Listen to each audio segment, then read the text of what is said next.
Hey y'all. All right. Y'all already know what time it is. I'm glad that y'all are joining me on a Tuesday to talk about some crime, okay? So, hey y'all, it's Necey Dixon. Welcome back to my YouTube channel. If you are new here, welcome. If you are returning, y'all, welcome back. I don't have my drink to do a little clack clack because I was in a rush. Like, I literally just came in the house. And I was excited to talk to y'all about Girl in the Picture. And I'm glad that, some of y'all who be here for the reality TV bullshit is here for the true crime stuff. Hey, California Cutie, Tiffany A. Style, and Candyland says, hey, girl, I was trying to make it home in time to watch this. When I watched it on Netflix, it effed me up. Girl, facts. Mina, hey. So before we get into this, y'all, I think I need to go ahead and do the little trigger warning just so people who don't typically watch true crime stuff on my channel isn't like really surprised by this. So trigger warning in advance, y'all. This documentary review talks about child abuse, child abduction, sexual assault, and I can't think of anything else, okay? Murder with an M in front. And I'm not saying all those words back to back because I don't want to flag this. So I'm letting y'all know that in advance before we get started. But one thing that y'all will get from me and why my documentary and true crime reviews just hit a little bit different is because I don't talk about all the gory stuff. What we're going to do is have a conversation about what happened, about the way that the documentary is told. I also want to show y'all a few updates that I found in the Twitter universe, as well as other blog sites posting about the documentary, and then we can go from there. Now, y'all, this is what I thought was going to be a conversation about trifling as parents. I'm not even lying to y'all. So yesterday, when I was reviewing Real Housewives of Atlanta, if y'all haven't had a chance to check out that review, y'all go ahead and check that out, okay? But yesterday, whenever I was reviewing Real Housewives of Atlanta, we started talking about Marlo and how she comes from generational neglect. Her mama neglected her. Her sister somehow fell victim to the environment that she was in, and she therefore neglected her children. And who knows how far that generational neglect goes, right? But I thought that this was going to be a conversation about trifling ass parenting. And I have to tell y'all, after doing more, just research online, looking on Twitter, looking at some of the websites that dug deeper into the story, deeper than the documentary, I do feel like there's layers to this. And one of my subscribers, hashtag Necey Hive, hashtag Brunch Bunch, commented on my post, and they told me that if I did this discussion, then they wanted to be able to call in. And I told y'all, I love having a good phone conversation with y'all, especially about stuff that I'm really interested in, like true crime, okay? It's the Scorpio in me. Fun fact, when I was in high school, I took a forensic science class, and my initial plan was to go to college to major in forensic psychology, or like a criminal court. I forgot what the word is, but basically whenever you analyze criminals and you come up with their psyche and you say, this is the type of person who you're after. Like, I literally wanted to do that, but I ended up changing my mind because I didn't want to do all that extra schooling. I could only do 4 years, okay? I'm not too ashamed to say it. I done got my bachelor's degree and I was good on that. But just letting y'all know where my passion for true crime lies. So without further ado, I guess we can go ahead and get into this review. Anything else I need to tell y'all? I'm trying to think if it's anything else I need to tell y'all before we get into the review. Only because this is different than my typical reviews, and it's going to go in a different format. Also, by the way, y'all, this is in no way replacing you watching the documentary. I still really encourage you to go to watch the documentary yourself. And then I can't wait until we get to the other half of this review where I can read to y'all like this thread that I saw on Twitter.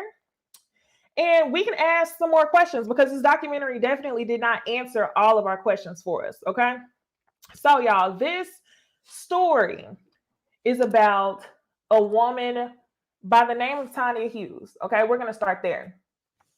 So, the documentary starts out, and there's a woman, and she's found on the side of the road in Oklahoma City. The year is 1990. They end up taking her to the hospital. Whenever she gets to the hospital, her husband shows up, and her husband's like, yeah, you know, she's a victim of a hit and run crash. He ends up telling the doctors that she was a stripper, and her best friend, who also worked at the strip club by the name of Karen, shows up to the hospital. And whenever she shows up to the hospital, this lady's husband is, you know, significantly older. This isn't the first time that she's seen the husband before, but the husband tells her best friend they're not allowing her to see any visitors. Now, the doctors say at the beginning that the woman who was found on the side of the road, Tonya Hughes, was doing very well when she first came into the hospital. But then all of a sudden, she mysteriously fell ill and ended up passing away in the hospital from what her husband said was a hit and run. So whenever the doctors look at her, they know that can't be right because she has old bruises on her body. And if you're comparing the state of her body to a victim of an actual hit and run, then she's looking really good, right? So the doctors already know, like, something's up there, right? Tonya Hughes' best friend, Karen, who's in this picture right here, is like, that's weird because, you know, whenever I went to her room, she snuck to the room anyway to go see her friend because she didn't trust that husband. When she snuck to the room, the nurses ended up telling her, you know what, we think that it's definitely some foul play because this does not look like a hit and run. So she already knew something was up from jump. And y'all, I have to tell y'all, this just reminded me, okay? If you haven't, there's another documentary on Netflix, and I think it's called American Family. It's about Chris, can't remember his last name, but it's about the white man that killed his whole family. The only reason why they caught that man was because that lady from the other documentary, her best friend, was not taking the husband's answer for what it was. So shout out to the best friends, okay? Another thing that I wanted to talk about, two things that all true crime stories, documentaries, podcasts that I have listened to have in common. Number one, it's always either or. It's always, number one, trifling ass parents, or number two, neglectful ass police and investigators. So anyway, it's 1990. This lady ends up dying. So Karen, she go on back to the paint. And she's talking, thank you, Queen Christine. It's Chris Watts, the Chris Watts story. That's the other documentary I was referencing. But anyway, Karen, she goes back to the strip club, and her co-workers decide to call Tonya Hughes' mother to tell her that she had passed away. Your daughter passed away. So they called the lady on the phone, and whenever they call the lady on the phone, the lady's like, my daughter passed away when she was 18 months, so that can't be Tonya Hughes. So then it starts the question of, who is Tonya Hughes, right? Because all of these people who've known her for the past, I think, 2 years that she was stripping in that club, they thought her name was Tonya, and that's the name that she was going by. So now, y'all, our main question is, who is Tonya Hughes? Now let's get into it. So Clarence was her husband. You see this picture here? Let me show you this picture. Clarence was her husband, the significantly older dude who was in the hospital trying to deter the best friend from actually figuring out what was going on. Them two share a 2-year-old son by the name of Michael. And basically what Karen was saying, the best friend, was that she would try to get Tonya to go, let's take Michael to the zoo. And what Karen noticed was that Tonya was not allowed to go anywhere without Clarence being there while she had Michael. Basically, Clarence was keeping a tight eye on what was going on with his wife and his son, which Karen always thought was pretty weird, but you know, Tonya really didn't say much about it. So what Karen also was spilling the tea on was that Tonya told her that Clarence had recently taken out a life insurance policy on her. So she was already afraid. Karen also mentions how, you know, Tonya would come to work with bruises on her body, and people would ask her like, "Hey, what happened? Are you okay? Is he putting his hands on you?" And Tonya will be like, "Oh no, I just fell. Oh no, I tripped on the sidewalk." That type of stuff, right? So Clarence ends up telling the best friend, like I said, it was a hit and run, and it was not. So right after they pronounce Tonya Hughes dead, they end up putting Michael into foster care.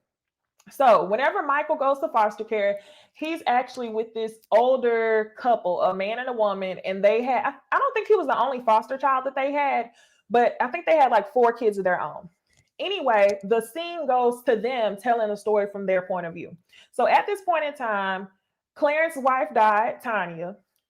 2-year-old son now is in foster care, and they are still in Oklahoma.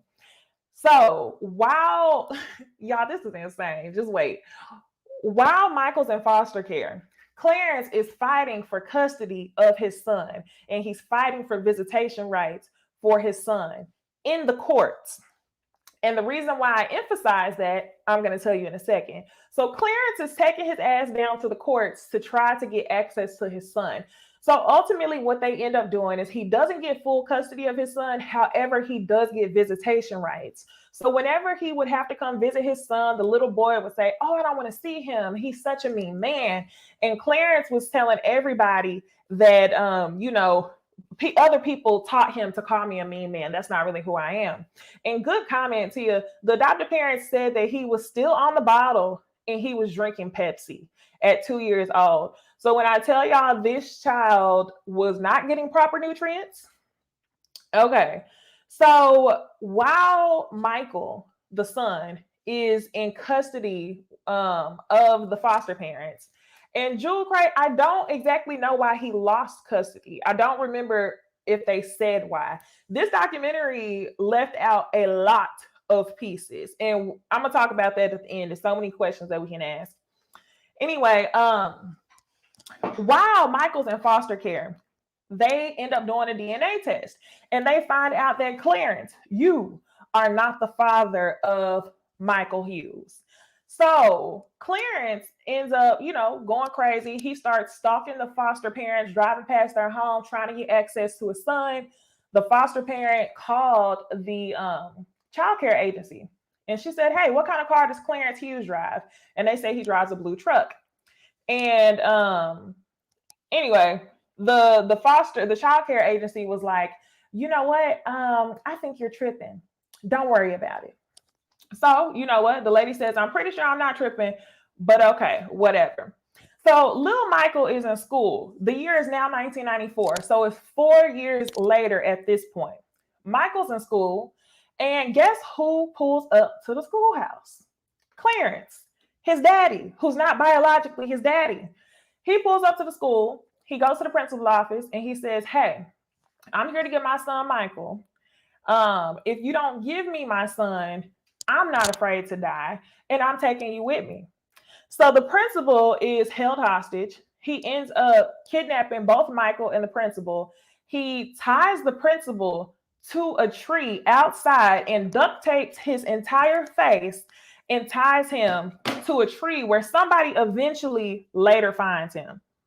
So I'm like, damn, he is just getting out of control. So what I thought was going to be the story of only who is Tonya Hughes turns into a story of kidnapping, and then turns into a story of we don't even know this lady's name.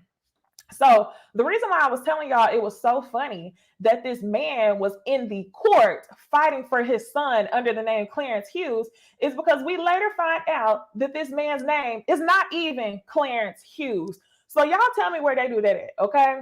The MFing audacity for you to go to the courthouse and fight a legal battle under a name that's not even your own name.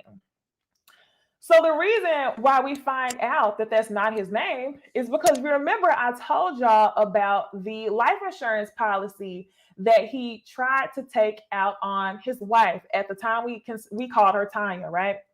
So he tries to file to collect life insurance policy, but whenever he does, he uses a social security number that isn't tied to Clarence Hughes. He actually uses his true social security number. So at this point in time, we find out that this man's name is Franklin Floyd. Franklin Delano Floyd was born in 1943, and he has an extensive, yeah, when I say extensive, I mean extensive criminal history of kidnapping, assaulting women and children, women as young as 4 years old. Even one time, I think he robbed a bank. He was a truck driver for a little bit. He did a couple stints in jail and would often get out on bond. He would get out on like $7,000 bonds and little cheap stuff like that, right? But this time we find out that he has been on the run for nearly 2 decades. Yes, that's right. Nearly 2 decades he was on the run, and he was changing his name as he went about it. So they didn't find this out until he slipped up and tried to collect life insurance on his then wife, who we thought was Tonya Hughes. So now we need to find out who Tonya Hughes is, right? Absolutely. So you see, he liked kidnapping, but probably many murders that we didn't know about. Right. Right. He was also a school bus driver. It's a lot of stuff that we will never know about this man unless he confesses to all of it. So now let's talk about who was Tonya Hughes, right? So this is a picture of Tonya. I'm just going to call her Tonya for now. And the reason why I keep pausing is because I don't want to say her other names earlier than what I should. So here's a picture of Tonya Hughes and another picture of her son, Michael. But this period that we're going to talk about Tonya is whenever she was in high school. So this is before she even had her son. So the reason why we find out that her name isn't Tonya is because all of this stuff is on the news. Now that Clarence or Franklin Floyd has slipped up and accidentally used the wrong social security number, they put 2 and 2 together, and they suspect or have a big hunch that he killed this woman, Tonya Hughes, who was legally his wife. So this is all over the news. The little boy is missing. I didn't tell y'all that. Michael's missing after having been kidnapped.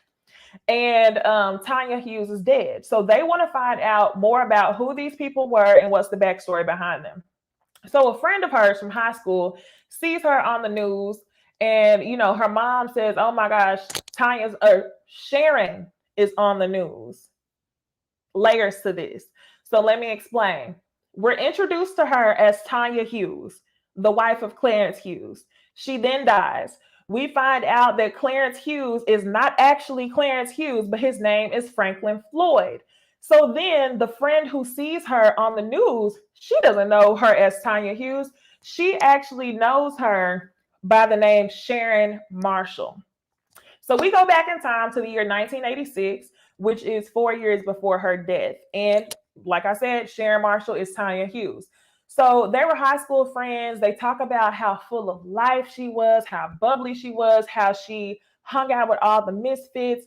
They talk about how smart she was. She actually was awarded a full scholarship to go to Georgia Tech and major in aerospace engineering. Like, this girl was so smart. Everybody has so many kind things to say about her. But one of the things that they all noticed was her weird dad. Another layer to this, y'all. Another layer to this. So let me break it down one more time, because I'm shook as I retell this story. So at the beginning, we knew that Franklin Floyd was posing as Clarence Hughes, who was the husband of Tonya Hughes, who was actually Sharon Marshall at this point in time, right? But in the year 1986, 4 years before her death, all of her friends who actually knew her as Sharon Marshall knew Clarence Hughes or Franklin Floyd as her father. As her father. So this man had her posing as his daughter, only to then 4 years later marry her and turn her into his wife and pose and act like Michael was really his son, but Michael wasn't biologically his. The questions, okay? So one of the other weird things that her friend noticed about her dad, Clarence or Floyd, was that he took out a full page in the yearbook and posted this picture of his daughter where she kind of just had like a very like seductive type look to her. She really didn't show that much skin, but it was a really odd picture for a dad to choose to put in the yearbook for his daughter. So he pays for an entire page. He says, "You're going to kill it at Georgia Tech. Georgia Tech. The aerospace program is not ready for you." So she was so excited to go. And all of her friends would often say, "Well, where's your mom? Like, your dad's weird. Where's your mom?" And she would say, "Well, my mom was hit by a car and killed in a wreck." And you know what I think is so interesting about that?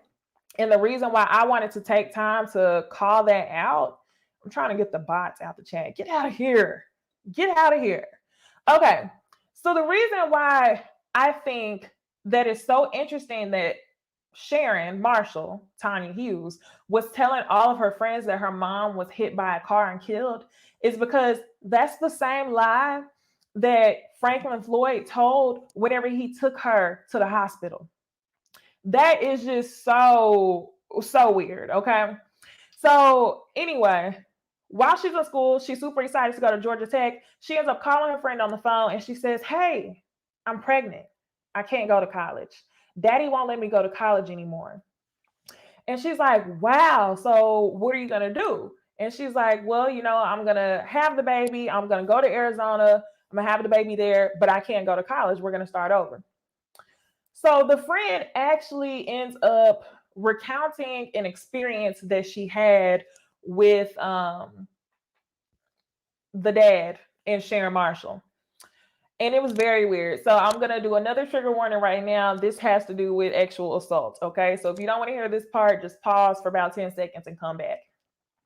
So whenever her friend went to go stay the night at her house, Sharon Marshall was showing her all these all these pieces of lingerie that she had. And her friend said, "Well, you know what? This is beautiful. The lingerie pieces are beautiful, but why do you have them?" And she ends up saying, "Well, Daddy buys them for me." So what ended up happening is the dad walked into Sharon's bedroom during her sleepover, and the girls were only partially dressed. They didn't have all their clothes on. He walked in with the gun and threatened them. And whenever he saw how afraid the friend looked, he ended up laughing and he left the room. Only for him to come back. And when he comes back this time, he basically rips all of the clothes off of Sharon Marshall and actually assaults her in front of her friend at gunpoint. And yes, I'm so glad that you called out this comment, California cutie. The friend's mom actually just allowed her to stay the night on a whim, but she wasn't supposed to tell her dad because her dad knew he was weird. So yeah, he ends up assaulting his daughter at gunpoint in front of her friend. And this whole household was just really weird. And I can't imagine like the guilt that this mom must have felt. But one of the things is she actually didn't tell her mom. So the friend that ended up staying the night, she knew she had to keep it a secret from her dad because, her parents were like, "Nah, that man is weird. You're not going to go stay the night over there, right?" So I'm sure that added another layer of guilt or another layer of shame because she didn't want to make it seem like, my mom put me in this situation, even though she facilitated a little bit. So anyway, she ends up not telling anybody. And I just hate that I'm not putting the blame on anybody at all, but I hate how as we go through this story, there are so many people um, that could have helped in one way or another. So after Sharon Marshall is assaulted by her dad, her friend is shaken up. And Sharon ends up saying, "It's okay. That's just how daddy is. I'm okay. You're okay. You need to let it go. It's fine." So she ends up not saying anything, right? Anyway, y'all, the next thing, the documentary ends like bouncing back and forth between timelines. So the period of time that I just got done telling you all about was the year 1986, whenever Sharon Marshall was in high school. But you remember I told y'all that she was actually pregnant, and they ended up moving and starting over. She told her friend that she was moving to Arizona, but somehow they ended up in Tampa. Now, the child that she was pregnant with, we don't know what happened to the child at this point in time. They don't say anything about it. So anyway, Sharon and Daddy, they end up moving to Tampa, Florida. The year is 1988, so this is 2 years later, and she is stripping at Mons Venus. I forgot the name of it. I think it's called like Mons Venus Strip Club, and it's still open to this day. If you look it up, you'll be able to see it. Mons Venus, right? And Nihar, he did not assault the friend, that's the thing that's I don't know, it's just so weird and disgusting either way it goes. But it was almost as if he assaulted Sharon to flex his power in front of the other girl because he knew no one was going to do anything about it. Ugh. Okay. So I told y'all that she's now a stripper at this Mom's Venus strip club in Tampa, Florida. So since she was not allowed to go to college because Daddy said that somebody needs to take care of him, he forced her to strip and also sell her body in order to make money for the two of them. Now, I definitely have some questions around what happened in this I said sex club, in this strip club, and that's what I want to talk to y'all about. So we meet a woman by the name of Heather. And this picture that I have right here, y'all, this is another picture of Sharon Marshall, Tonya Hughes. And this is a picture of the sign at the club that she worked at. Anyway, so once we get to the club, we meet a woman by the name of Heather Lane. Heather Lane was a stripper around at the same time as Tonya. And Heather Lane invited Tonya or Sharon Marshall to the club where they do lap dances, and they were making, $500 to $1,000. I think she said a week, which is a lot of money in the 1980s. And like nobody touched you. So all they had to do was dance. But then one day she said that it was a guy who came up to her and he told her, hey, you need to get Heather right now because this is who I'm here for. Come to find out, Sharon Marshall was selling her body and, offering sex services for $50. And Heather walked up to her and was like, hey, you know the rules of the pink. We don't do that. We don't do that. You just dance, okay? They don't get to touch you. And she says, why are you doing it? And that's whenever Sharon Marshall tells her, well, Daddy told me to. He bought me protection and he told me that I need to be doing this. So anyway, y'all, one of the things that I wanted to mention, and I'm going to wait. I'm going to wait, okay? I'm going to wait and tell y'all what my hypothesis is on what was actually going on in this strip club. So anyway, at the strip club, Sharon Marshall becomes friends with a girl by the name of Cheryl Camoso. Cheryl Camoso also works at the Venus, and Cheryl ends up having a really close relationship with Sharon Marshall and her daddy, which is weird, right? So the babysitter who had been watching Michael at the time, and the reason why I'm calling this out is because I don't think that Michael was the kid that she was pregnant with in high school. I think that this is her second pregnancy. I think Michael is her second pregnancy. So anyway, at the time, Michael has a babysitter. And while the babysitter is there at the house watching the kid, she comes across a VHS tape. When she comes across a VHS tape, she sees videos of Clarence Hughes, Franklin Floyd, Daddy, and Sharon Marshall and Cheryl Camoso. And in the videos, you see Franklin Floyd recording Sharon Marshall and Cheryl Camoso topless on the beach. And even then, she's thinking like, this is weird AF because isn't this like your dad? Why would your dad be recording this?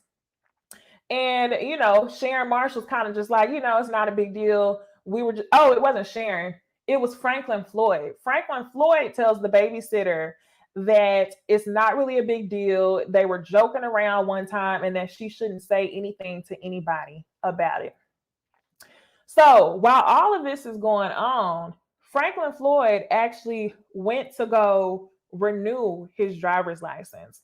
And this time, whenever he renews his driver's license, this fool accidentally uses a repeat name. And whenever he uses a repeat name, that's whenever the police are kind of flagged in the system that they need to keep an eye on this dude. Like, what is going on, right? So they knew that he had a daughter, but they also knew that it wasn't logical that Sharon Marshall could actually be his daughter, because Sharon Marshall was born in the year 1969, and that's the exact time frame that Franklin Floyd was actually in prison. So they're like, where did he get this girl from? And due to the nature of this man's lengthy criminal history, you know that he is very prone to kidnapping young girls. So they're like, where did he get this girl from? Who is this girl? Keep in mind, y'all, it is the strip club era. Okay, this is 1988. So anyway, they ended up catching up with him, and they just kind of keep an eye on him from there. So whenever they kidnap him, next they finally kidnap him, and this is fast forwarded to a future time state. Y'all, this documentary was so damn confusing, okay? Like I told y'all, this is in no way means to substitute y'all watching the documentary. So once we go back to the year 1990, Franklin Floyd is now in court because we cannot find Michael. Remember, I told y'all he kidnapped Michael from school, and after that, everybody wants to know, where's Michael? So he ends up going to court.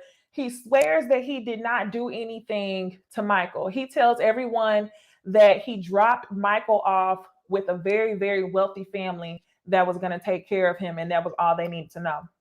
So they take him to trial, and the lawyer ends up saying that the trial was so nerve-wracking because it all is circumstantial. They have no body for Michael. They don't know anything. Okay, at this point, if his name isn't Clarence Hughes and Tonya's name isn't Tonya Hughes, how do you even track Michael Hughes if that's not the baby's actual legal name, right? So what they end up doing is they convict Franklin Floyd of 50 years for the abduction of his son, who's not biologically his, Michael Hughes, right? So whenever he gets ready to go to prison, they end up looking under his car for whatever reason. And whenever they look under his car, they find photos of rogue photos of children, photos of Sharon Marshall when she was a little girl. This is the first time that they are solidly acknowledging that he had Sharon Marshall when she was a little girl. So they find photos of Sharon Marshall when she was a little girl, but they also find photos of Cheryl Camoso. Cheryl Camoso is the woman who I told y'all was friends with Sharon Marshall while she was at the strip club, who was close with her and her father. So they're like, okay, who is this girl?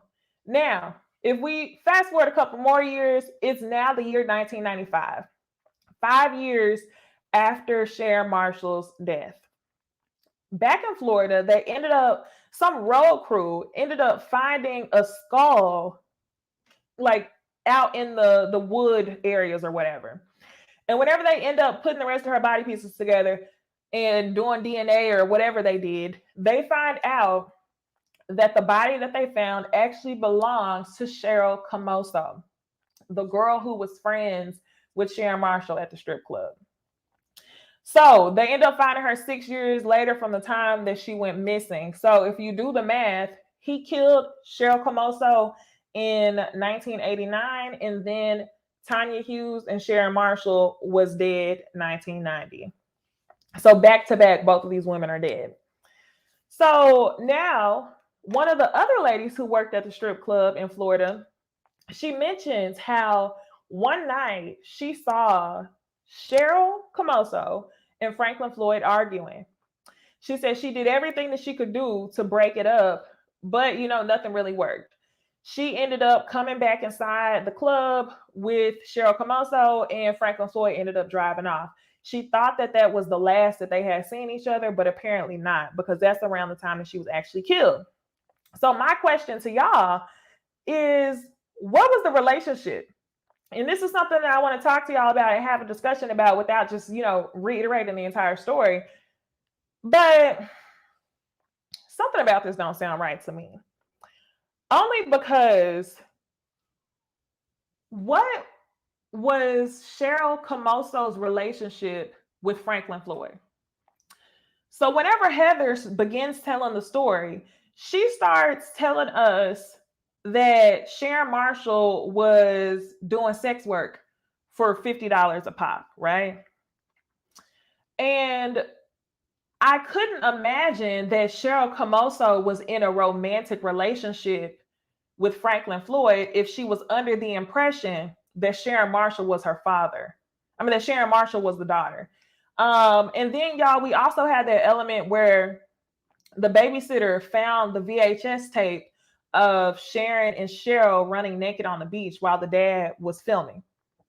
So I feel like Cheryl Camoso knew what was going on, or either it was a situation of Franklin Floyd was sex trafficking these women. That's my assumption.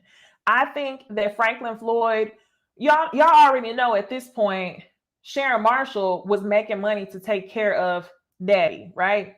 He made her start selling her body for $50 a pop, right? But why would you and Cheryl Camoso be arguing? People only argue about money and sex. And if this wasn't your man, and if y'all were not in a relationship, it probably was a combination of the two. So I think they were probably arguing about money, about she's not giving him his cut. I truly think that Franklin Floyd was pimping out Sharon Marshall as well as sex trafficking Cheryl Camoso. But then the next element of this is Heather Lane. Heather Lane claims that the club, at the club, all you had to do was lap dances and nobody touched you, and you made money from that. She then talked about how she was telling Sharon that she shouldn't be selling her body, but we know that Sharon worked at the club for a number of years, because Heather talks about how she knew Sharon Marshall while she was pregnant, and then up until the point to where Michael was old enough to have a babysitter. So what I feel like Heather knew what was going on. I'm not sure if Heather was in any way involved with the women and the sex trafficking that was going on, but I do think that Heather knows or can detail the relationship between Cheryl and Sharon and Franklin Floyd. That's just like a weird ass trio. And I do think Cheryl probably knew what happened. So now that Cheryl Camoso is dead, this is the year 1989, y'all. Now that Cheryl is dead, Franklin Floyd and Cheryl Marshall end up leaving Florida. And whenever they do leave Florida, he ends up blowing up the trailer that they lived in. So I'm assuming that the trailer is probably where the crime was committed, and he just buried her body somewhere off the highway. But they didn't necessarily go into detail about that either. Joe H says, yes, Necey, I thought he was romantically involved with Cheryl since he was trying to get her in Playboy. I don't think he was romantically involved. I think he was literally making money off of this girl. I do think he was making money off of her. Miracle Martin says, I don't think Heather was involved, but I definitely think she was complacent and knew more than she let on. Yes. Candyland says, it was said he tricked Cheryl about knowing someone in Hollywood, which is why she did the video. Once she found out he lied, she was pissed and reported him from social. Whoop, there we go. That's it. Thank you for the comment, Candyland. Once she found out he lied, she was pissed and reported him for Social Security fraud, and he killed her. Yes. Okay, that makes perfect sense. So she knew exactly what was going on, which is why she was able to report him. All right, so he blows up the trailer, and whenever he blows up the trailer, he ends up going on a run. And he tells Sharon, yeah, that's what I was saying. I must miss that part too. Okay, so once he blows up the trailer and they're on the run, him, Sharon, and Michael, he tells her, well, everyone's going to be looking for a man and his daughter, but he's not going to be looking for a man and his wife. So let's go get married. So they went and got married under different names at this point, which came to be Tonya Hughes and Clarence Hughes. Those are the names that they got married under. So anyway, y'all, he continued hiding, and ultimately in the year 1996, they bounced back again. He ended up being found guilty of the death of Cheryl Camoso. So at this point in time, present time, which is like 1996, they got him for the disappearance of Michael Hughes. So he's serving 52 years for that. And now they convicted him for the death of Cheryl Camoso. However, they still don't really know much about who Tonya Hughes is, who Sharon Marshall is, right? So this story picks up a lot of traction. And when it does, the year is now like 2004. And okay, Candyland says, y'all didn't miss it. I watched another special about the case. Girl, let me know where the other specials are about the case, because it's so much that they did not share in this Netflix documentary. And I try to put stuff together from Twitter and other websites. And I need this definitely deserved to be a docuseries. This did not deserve to be like an hour and a half movie, because they definitely focused more on the salacious details and not necessarily like facts and what was going on. And like the way that they bounced around between all the timelines, it was really confusing, when I feel like it didn't really need to be that confusing, but they did it to keep us on the edge of our seats. And I just wish I would have knew more. So I told y'all, they convicted him for the disappearance of Michael Hughes and now the death or the murder of Cheryl Camoso. But we don't know who Tonya Hughes is. So now the year is 2004, and a lot of people have been, talking about missing persons in these online internet groups, Reddit and what name you, right? And there's a guy who decides to write a book. He wants to write a book, but he doesn't really know what he wants to write the book about. And he comes across this picture of this man and this little girl, which is the first picture y'all see right here. And he said that he was drawn to the little girl's eyes. She looked really sad, which is usually one of the telltale signs of whenever a child is being abused. Now, what y'all don't know is this picture is actually Franklin Floyd, and who we know to be as Sharon Marshall. He had this girl since she was itty bitty. The girl was not his. So the internet took off with everything. The author of the book ended up visiting Franklin Floyd when he was in prison. And whenever he visits him in prison, Franklin Floyd is so excited because he thinks that somebody's finally going to believe his story and somebody's finally going to get him off. He thought he was a lawyer, and the guy's like, I just write books. And he's like, okay, fine, whatever. But he ends up telling his life story. So a little bit about Franklin Floyd. Franklin Floyd, as I told y'all, was born in the year 1943.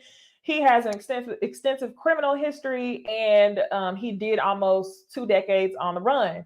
But before that, when he was a little kid, his mother abandoned him, and he actually was sent to like a church orphanage where he was raised. He was raised there amongst other boys, where he was often abused sexually by other boys and verbally, all of this stuff that basically effed him up in the head. So whenever he talks about his story, makes this guy feel bad for him. He also then denies everything. He denies killing Michael, because at this point, nobody knows where little baby is. He denies killing Cheryl Camoso. He denies killing Sharon Marshall. He just denies everything. He even denies kidnapping Sharon Marshall, because now the question is, how the hell did you get this girl and you've had her since she was little? So the internet took off with the story. But what we find out that now that this story is getting much more traction because this book is out, There's actually a woman who took a DNA test and she found out that she was related to Sharon Marshall. And the way that she knew that she was found related to Sharon Marshall was not through the DNA test. It's because whenever the adoptive mother saw Sharon Marshall on TV, she told her that that was her mom. So now more people who knew her throughout different times in her life are piecing together who she actually was. So I think that this was a child that she had after Michael. So they still didn't even say what happened with that first pregnancy, but they detailed 3 pregnancies in this documentary. But I've read things that says she was pregnant 4 times or more, and nobody really truly knows. Nobody even knows what happens to the other kids either. So at this point in time, her daughter's name is Megan. I wish I have a picture of her. This is an old picture of Sharon Marshall when she was in high school in black and white, and this is her daughter, Megan. Megan's adoptive mother, she remembered the day that she adopted Megan. The day that she adopted Megan, Sharon Marshall did not want to spend a lot of time with her because she wasn't allowed to. Franklin Floyd was not allowing her to do that. And she looked like she wanted help. And she said that there was a time whenever it was actually just Sharon Marshall and herself, and nobody else was in the room.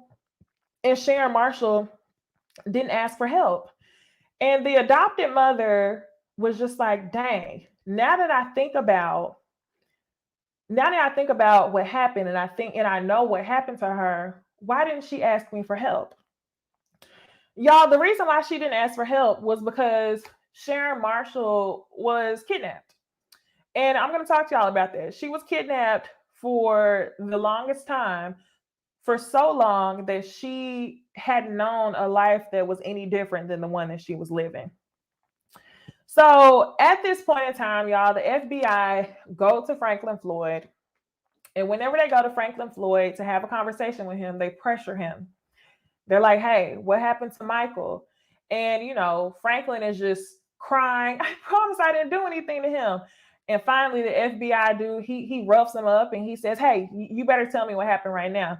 I don't know why this time actually worked. I'm assuming that this time worked because he was already looking at a 52-year sentence for Michael and another however many year sentence for Cheryl Camoso. But now Franklin Floyd is finally willing to say what happened to baby Michael. So trigger warning in advance, this has to do with murder of a child. So he admits to actually making it quick and shooting the little boy in the head twice to get it over with. And he actually killed him shortly after he kidnapped him, because what he found was the boy ended up being a liability if he was supposed to be on the run. So I think he had the kid for maybe like 48 hours. And I just want to know why he didn't just give the kid away. You told the people that you gave him away to a wealthy family, and you could have gave him away to anybody and he probably would have been better off than being with you. And that part like just breaks my heart. Like, this is whenever the story just started getting insane, because the more and more, like the longer that I looked at this story, I found myself questioning, like, oh, I wonder how old Michael is now. Or I would look at the timeline and say, oh, well, if he was 2 in 1990, then he's this much older than me. Or, oh, I found myself questioning that. Then once I found out he went missing, I was like, damn. I hate to say that he might be missing under another name, or he's not alive anymore. And the fact that Franklin Floyd admitted to killing him, we know that Michael is no longer here. So at this point in time, it's only been like the course of, well, we got 1989, 1990. Over the course of 2 years, he's responsible for the life of Cheryl Camoso, the stripper at the Mons Venus. He's responsible for the death of Sharon Marshall, and now he's responsible for the death of Michael Hughes. Ugh, okay.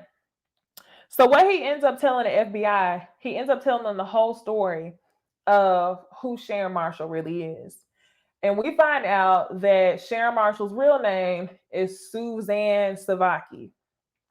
Suzanne Sevakis was actually the daughter of a woman he was married to. So Franklin Floyd actually started out as the stepfather of Suzanne Sevakis, who is Sharon Marshall, who is also Tonya Hughes. This is just insane. So now the next question you may have is, where was Suzanne's parents? Where was Sharon Marshall's parents? Where was Tonya Hughes' parents? All the same person. And they actually end up showing her parents in the documentary, and we find out more about how she ended up in this situation in the first place. Her mom is still alive and her dad is still alive. So the mom tells the story of how she ended up pregnant. So, like I mentioned to y'all at the beginning of this, Suzanne Sevakis was born in the year 1969, actually September 1969. Her mom was pregnant when she was 18 and actually had her when she was 19 years old. Suzanne's father, her biological father, was actually her high school sweetheart, and they fell in love. They got married, and whenever they got married, shortly after that, Suzanne's father had to leave to go to Vietnam and fight in the war. While he fought in the war, Suzanne's mother ended up getting into a relationship with another man where she then had two more daughters. Amy and Alyssa, I believe, are their names. So at this point, the woman has three girls. So whenever her actual husband comes back from Vietnam, he's like, "Hey, honey, I'm home," and she's like, "Hey, we done moved on. I got this new man that I'm with, and I actually have two other kids." So the dad ends up going to go live with his parents while he's battling PTSD from the war. So at the same time, there's a tornado that happens where they live, and they live in a trailer. The tornado ends up flipping the trailer over, in which Suzanne, her two sisters, and her mother lived. So, due to the tornado, her mom claims that she suffered from PTSD and she no longer felt fit to take care of her children. She said that sometimes she would just be sitting in the corner in the house and she would just suffer from anxiety. And her little girls would come up to her and be like, "Mommy, mommy, mommy." And she couldn't do it no more. So she took her kids to social services and said, "I need help. I can't take care of these kids. I'm not right mentally." But at the time, she didn't know that she was suffering PTSD from the tornado. So social services ends up saying, "Hey, go to church." So that's what she did. They didn't really help her. They called Suzanne's biological father on the phone, the one who was the Vietnam War veteran, and they said, "Hey, your ex-wife came up here with your daughters. She's trying to get the kids away. But the kids are all so connected and so bonded that you can't just take your daughter. You'll have to take all three. So it's all three or none." At this point in time, Suzanne's dad is only 23 years old. He also is suffering from the war and he's living with his parents. So he doesn't feel as if he's fit to take care of his child, let alone two children that she done had on him when he was in Vietnam. So he ends up deciding to not take any of the children. So now that he does that, Suzanne's mom, she ended up going to church like the lady told her to. And whenever she went to church, she ended up meeting a man, but not just any man. She met Franklin Floyd, who was actually going by the name Brandon Williams at the time. So she meets a Brandon Williams at the church. He wins her over with all this religion. He tells her that he's going to take care of her and all the kids. And, they get married. And Franklin Floyd is the stepfather of Suzanne Sevakis. So he ends up, I think he was behind this, but the mother of Suzanne ends up going to jail for 30 days because she wrote a bad check to 7-Eleven. During the 30 days that the bad check was written, Franklin Floyd ran off with Suzanne Sevakis. You see this first picture of her when she was a little girl, and her two sisters. But he decides he doesn't want all three girls because that's too many kids for him to take care of.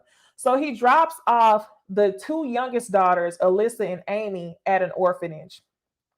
And he takes Suzanne Sevakis on the run with him, who then he raises as his daughter, changes her name to Sharon Marshall, gets her pregnant multiple times, sex traffics her in Florida as a stripper, where she gets pregnant with some of the men's children who she is, offering services for. And then after that, they move again after he kills Cheryl Camoso. And then she changes her name to Tonya Hughes, who is then his wife. This man had Suzanne Sevakis since she was 4 years old. 4 years old. So whenever the adoptive mother of Sharon Marshall's daughter, wanted to know, why did she ask me for help? She didn't ask for help because she thought that was her life. She probably didn't even know her real name. She probably truly believed that her name was Sharon Marshall. And then her friend that she had in high school, why didn't she leave? Why didn't she say anything? This man had really brainwashed her, groomed her, and really fucked with her brain to make her believe that this life was hers. When she was floating through this world, it's just so crazy to me. Like, I just can't even comprehend how you don't even know your true identity. And then you have children who are born to an identity that's not yours. She ended up having a son named Michael Hughes. And in reality, we don't even know who Tonya Hughes is. Tonya Hughes was a little girl that died when she was 18 months. And this man was able to procreate and have children and give them names that were just simply aliases. That is just insane to me. And another layer to this is this man took his ass to the court to fight for custody of the little boy under a name that was not even his. So back to what I told y'all at the beginning, two things that are usually consistent in every single true crime story that I read, listen to, hear, or see. It don't even matter, y'all. Trifling ass parents or neglectful ass police. Those are the two most common things.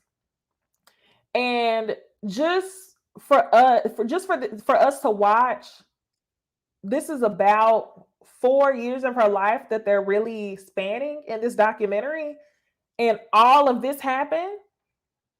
Can you imagine what happened in her life and what are the details that only her and Franklin Floyd know? Like, this man continued to procreate, and then destroy everything that he came into contact with. So I told y'all about Heather Lane, who was the stripper who's still living, who she met at Mom's Venus in Florida. Heather Lane ends up telling us, her mom, that she believes that Suzanne's mother is trifling. She believes that Suzanne's mother falls into the category of trifling ass parents. And the reason why she thinks that is because Heather herself was a missing person for 5 years, and her mom spent every dime she could to find her, and she did. And as I'm sitting here watching this documentary with my jaw touching the damn ground, this woman says, I too was a missing person. I was like, what the fuck? Y'all, it is just so much that goes on in the story. Like, how often is it that you meet someone who was actually a missing person? So as we watch the documentary talking about the life of Suzanne Sevakis, a woman who met Suzanne Sevakis was also a missing person herself for 5 years of her life. Run that back. I definitely need to know why you were missing. So a lot of people don't believe that the mom worked very hard to find her daughters. The mom actually, she said that she attempted to find her daughter. She said that she went to the police, and when she went to the police, they told her, well, was that your husband who left with your daughters? And she said, yeah. And they said, well, that's a domestic dispute. Like, we can't help you with that because that's technically their father. And, she went home with her tail between her legs. And they kind of just leave the story at that. But I did go look at some things online because now I want to know, like, did this lady just allow this man to take all three of her kids? What happened to Suzanne's other kids? Like, what was going on? Um, y'all tell me in the comments what y'all think about the mom. I have to tell y'all, the way that this was edited and the details that were left out, I definitely thought that this was a situation of a trifling ass parent. But I think that there are so many layers to this. Tia, I have to agree with you. It did feel like Heather was passing judgment on the mom. It did. But I was kind of feeling a way about Heather talking down on the mom because I have a hunch that you knew good and well the girls was selling cooch in the strip club and you wasn't saying nothing about it. And you knew that this lady's dad was involved with something. It was weird. It was weird, and I would like to know more about that. And I was judging the mom too. So, what I wanted to talk to y'all about is this thread of tweets that I saw when I was trying to find out more about what happened. And I don't even know if I could use this as a damn source because none of this is actually factual. It's not proven factual, but I definitely want to call this out because I'll explain it to y'all. Shit, just wait. I'll explain it to y'all. Hold on. Okay. Let me take this down. Take my tweets down. I'm going to take my images down. Let's change the background. If we could change it to something. Okay. This is cool. So we see this person on Twitter. Let me know if y'all can see the screen. And I don't know who this person is. Can't say that they're a credible source, but I thought it was an interesting read. So we see Miss Trillish on Twitter. It says, why was so much left unexplained and girl in the picture? What happened to her two sisters? What happened to her other child? Who was the father of Michael? I think these are all questions that we want to know. So this comment right here, I don't even think they figured out what killed her. They knew it wasn't a car accident, but what then? Oh my gosh. This person is tweeting all my thoughts because y'all in the documentary by telling us exactly who she was. Her name was Suzanne Sevakis. Y'all have him in prison. He's admitted to what he did to Michael. He's admitted to kidnapping Suzanne, but y'all don't circle back around to say what he did to kill her. Okay, I'm going to keep reading. Also, why didn't anyone realize that he wasn't her father when they did that DNA test that showed no genetic relation? The one that got his parental rights revoked. So far, I've learned in the documentary left out, her death was ruled a homicide from the beginning. Floyd took off with Michael before she even died. She and her current boyfriend planned to escape town the night she ended up in the hospital. Hospital staff, her boyfriend, and friend knew. Now, y'all, when I first started watching this documentary and they said that the woman was found dead on the side of the road and her husband was acting weird and she had a kid that he wouldn't let her be around, my mind immediately said, you know what? She was probably trying to leave and he killed her before she could leave. So now that this person has done some research somewhere, they said that Suzanne Sevakis actually had a boyfriend. So why the fuck didn't y'all detail that in the documentary?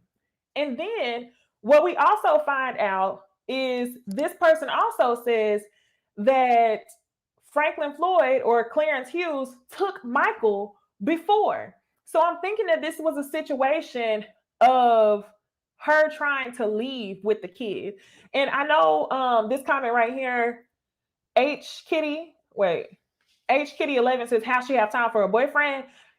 She probably met him in the strip club because that was the only place where Clarence or Franklin really allowed her to go. So she probably had a man come by through the strip club. She might have fell in love with one of her clients or something like that. And we actually don't know who the father is to Michael to this day. But one thing we do know is that it's not Franklin Floyd. So here's another thread. It says Floyd showed up at her funeral, paid for by the club owner after Floyd refused to have one. threatening everyone. When Floyd tried to cash in on her insurance policy, he accidentally gave the clerk his real social security number, which flagged his federal fugitive status. Then the cops got involved, which they explained that in the documentary, y'all, but I didn't think they did a great job explaining that. Okay, so this comment right here, Connie and her boyfriend. Connie is the best friend from the club, y'all. They went to great lengths to find Tonya's family. The cops finally found Floyd after 17 years with intel from the boyfriend/friend. They arrested him and then they forced the paternity test. Michael's visits to Floyd in jail end after he was in prison for 33 months. Did not know that, right? What else? Floyd was arrested for attempted RAPE while amidst his custody hearing, but let out on a $7,000 bail. So, do you remember I told y'all, I was just telling y'all how much audacity he had for showing up in court under a different name? Well, this explains it. He never showed up in court under a different name. He showed up in court under the name Franklin Floyd, but they didn't explain that at the beginning of the documentary. And this is why I'm telling y'all that bouncing back and forth amongst the timeline, like, it was cute to keep me on the edge of my seat, but y'all really did not get to what y'all should have been getting to, which was the details. Okay, so next, y'all, knowing that he'd lose the suit due to charge, he decides to abduct Michael and his principal from school. Now, this answers the question. We wanted to know why he decided to go kidnap him. That's because he knew that he was facing prison time.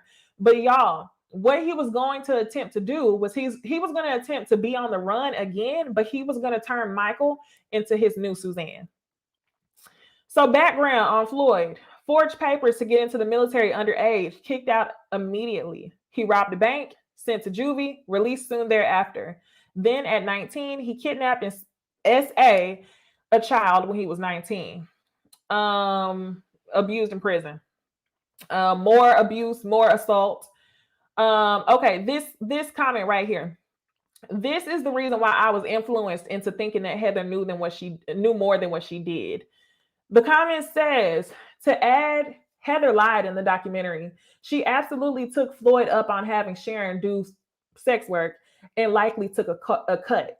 Also, she told Heather the whole story and Heather didn't tell anyone.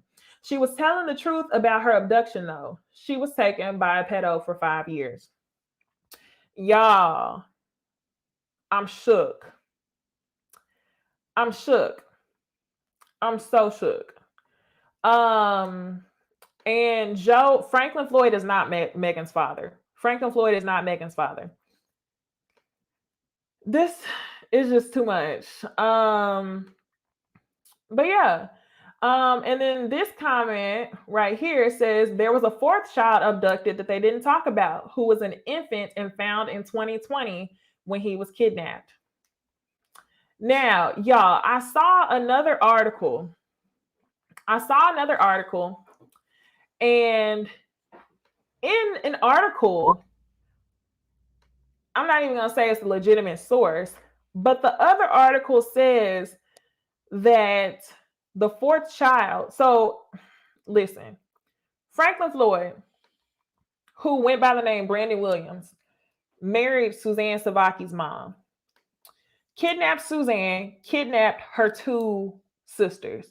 But I read another article where he also kidnapped a fourth child, which was a little boy. He ended up getting rid of the fourth child, giving him another name, and DNA test in the year 2020 revealed this kid's true identity. It was a boy who was a victim of Franklin Floyd, but he was actually living under another name. Y'all, this is just,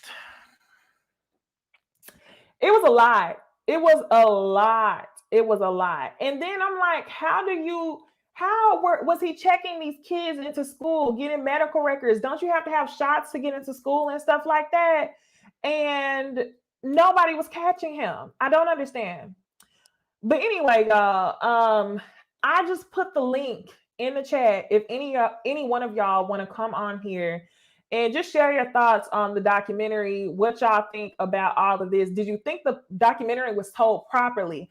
If you had time to do some research and get more information outside of the documentary, y'all let me know what y'all think. One of the things I forgot to tell y'all is that Franklin Floyd is actually on death row. He's still alive. He's on death row. But yeah, I'm gonna leave the line open for a little bit while I paste that line. I'm glad you said that. Ajubi, this comment right here. She says, "Where are her sisters?" So I was doing a little bit more investigation today, and come to find out, the mom got her sisters back. So I feel like that trifling ass parent narrative is only partially true and not 100% true. She definitely tried to find her daughter, but I'm not going to put too much blame on the decisions that her mom made after she went missing, only because she definitely went back and got her other two daughters. And I wish that they said that in the documentary, but they didn't. The other thing is, if this man kept changing Suzanne Sevakis' name, and police didn't even know that this wasn't her daughter, and her friends didn't even know her name, I'm sure it was really hard for her to find her daughter. So it was a mess. And they didn't detail this. So I'm like, why didn't y'all say so? Okay, we got Mina. Hey.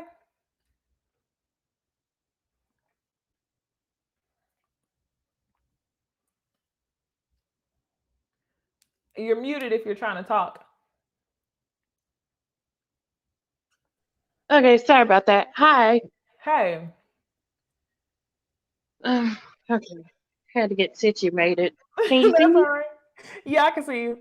Okay. Yeah, I saw the documentary, I think, um, Sunday, and it was good, but it again was missing some clues, as like you said.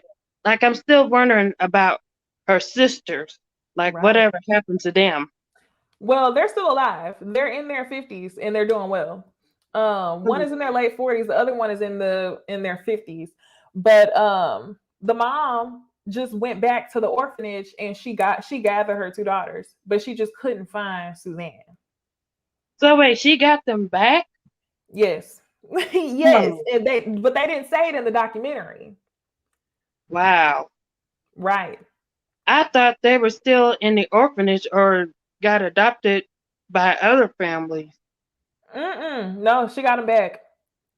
Mm, Wow. interesting. Mm-hmm. Oh, also her daughter, Megan. I was thinking when they was telling the story about Megan, I was thinking that Floyd was her father. No, Floyd wasn't her father or Michael's father, but they Yeah. do believe that Floyd fathered two children before them. They think that Okay. the kids that he fathered, they ended up um, giving away for adoption, but not Um, Megan. okay. But then who even knows? See, that's the other part. Who even knows if he actually gave up the other two kids for adoption? Yeah. Wow. It's the mystery itself. Because they don't even have real names. It's like this man was able to create falsehoods for like actual human beings. It's disgusting. Yeah. As I was saying in the comments, I think they should do like a part two to this, or Hmm. at least give a more detailed documentary series about this, because this definitely needs to be retold. I agree. Yeah. Well, I appreciate you coming on. Oh yeah, you're welcome. Thanks. Bye. I appreciate you coming on. Ooh, Oh yeah, you're welcome. Thanks. bye. Hey, Miracle. If you could mute the video. If you mute the video in the background, then it won't echo. Okay.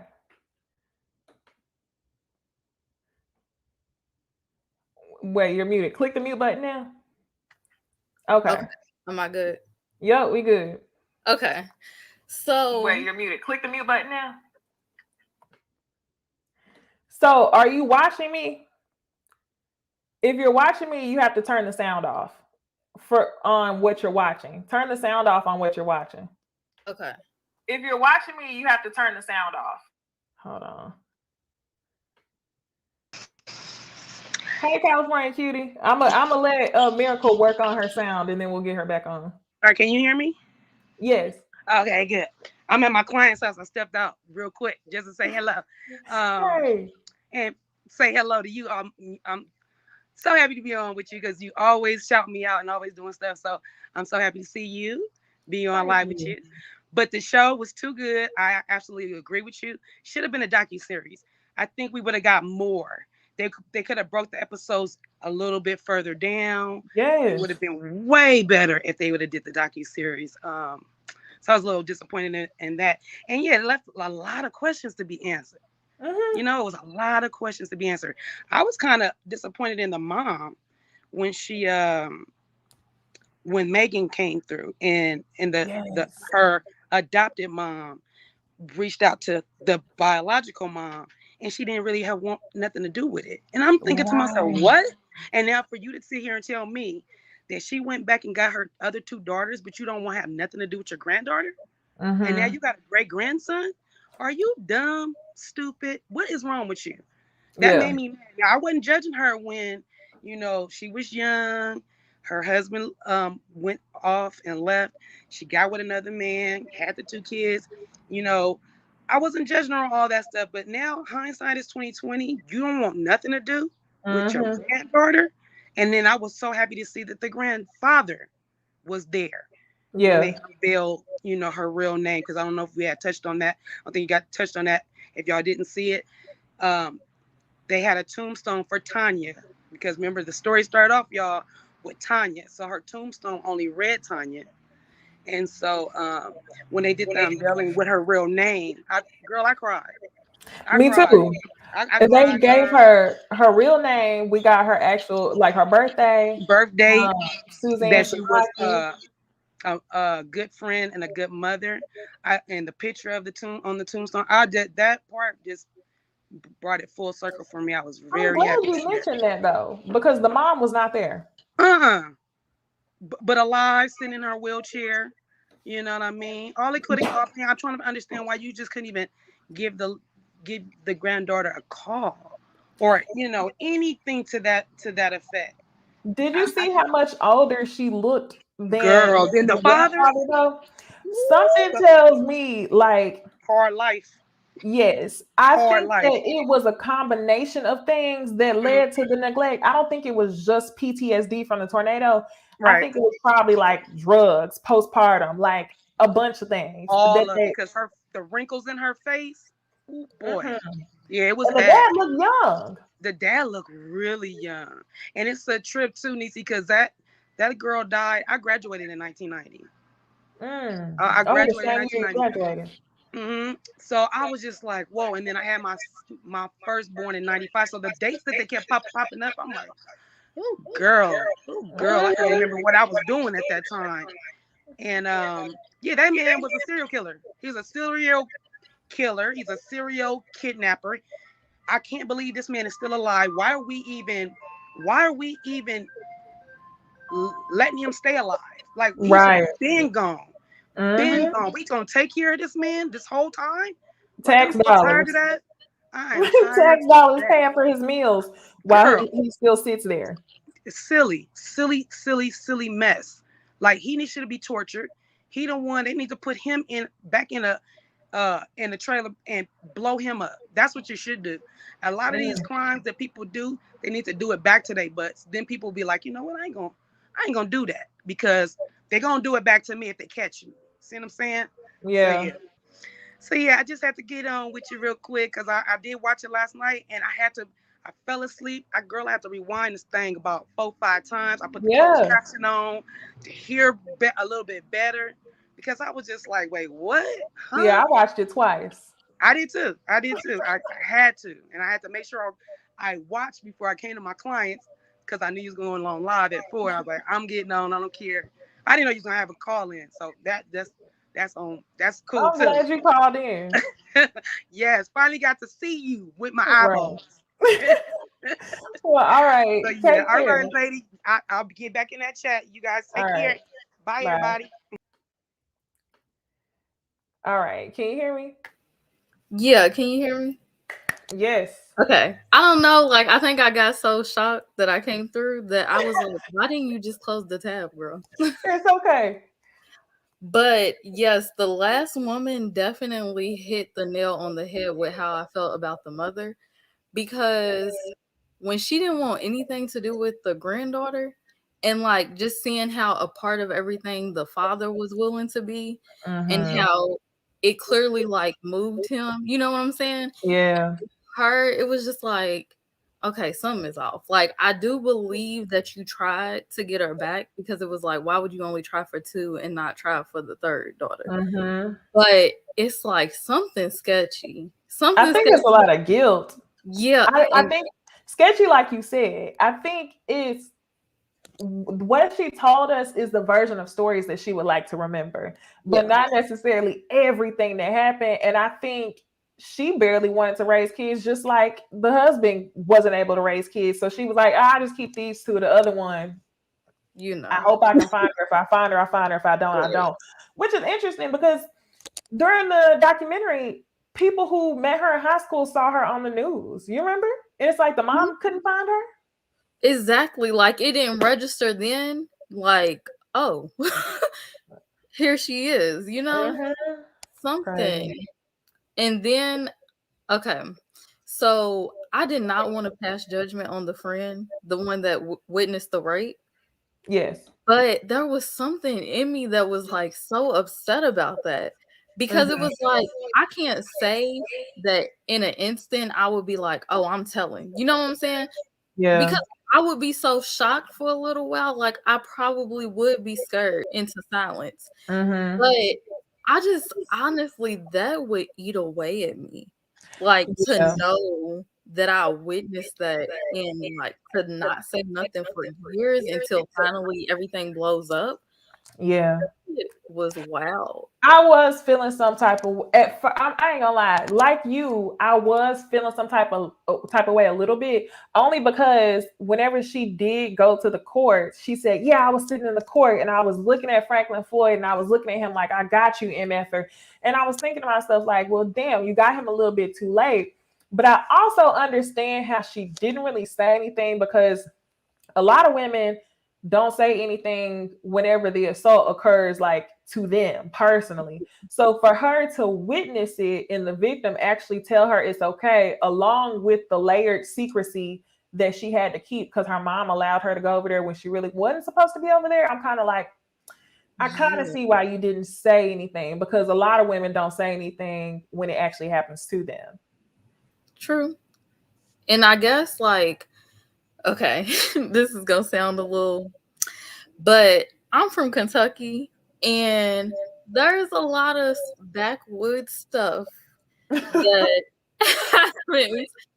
So honestly, I can't even say like people having strange relationships with their children. I can't say, because I know, like, I went to an elementary school that was mainly like white kids, predominantly white. And just some of the stories that I would hear, like, just of past trauma that they had experienced from like just craziness in the household. I'm like, so yeah. So I do think that there is certain stuff that like your normal person is gonna look at like, that's absolutely insane that y'all have that relationship, to where certain people from certain places are like, I mean, it happens more than you think, you know? Oh gosh, that is a good point. I mean, I'm sure to some people they think it's a normalcy to that, but gosh, the whole story Especially during that time, like back in the day, before, you know. But I'm so glad I got to come on here. You definitely let me know. I need to do some more research, because I mean, it's even more. Like, I thought there was a lot in there, but clearly it was nothing. Yeah. If you do any more research, tag me. Let me know on Instagram, Twitter, and everything. I sure will. You have a good night, Necey. All right. Bye. Bye. Whew, child. All right. Well, y'all, that's all I have for this review. If y'all have any other true crime documentaries that y'all want to discuss, y'all let me know. We could talk about it. I prefer to do like true crime movies instead of doing docu-series because that's like 5 hours of TV that y'all all have to watch. And sometimes it's just really hard to find like quality docu-series because what I find is that usually if they do a docu-series, they try to stretch it to like 5 episodes rather than just telling you everything. This right here was the polar opposite where they don't tell you enough. But yeah, I'm glad I had the callers call in and give y'all a little bit more context to some of the things I missed and how they thought, the movie was. I'm shook. Okay. I can't believe I did this review without a glass of wine. So I just want to send prayers and thoughts for the family of Suzanne Sevakis, and his other victims, because we know that there's other people out there. Okay. If y'all like this review, be sure to like, comment, subscribe, y'all. Be a part of making me hit 12,000 subscribers on YouTube. And I will see y'all in the next video. Bye.